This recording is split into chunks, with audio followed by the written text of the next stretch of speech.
Mana burundan qon ketish aniqlanganda birinchidan kasallik holati.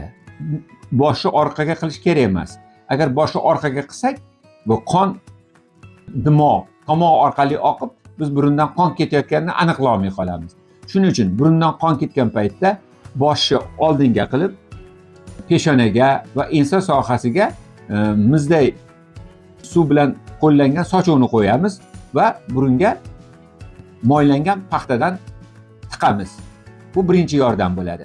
Keyin mana bunday kasalliklarni shifokorga borganimizda shifokor bu yerda o'sha umumiy va mahalliy sabablarini bir-biridan ajratish uchun qonni umumiy tahlili, qonni quyuqliklari va burun atrofini rentgenografiyasi, bo'shliqlarni rentgenografiyasini qiladi va undan keyin terapevt doktor bilan maslahat o'tkazadi va shu orqali ana shu kasallik sabablari aniqlanadi va davolashga kirishiladi.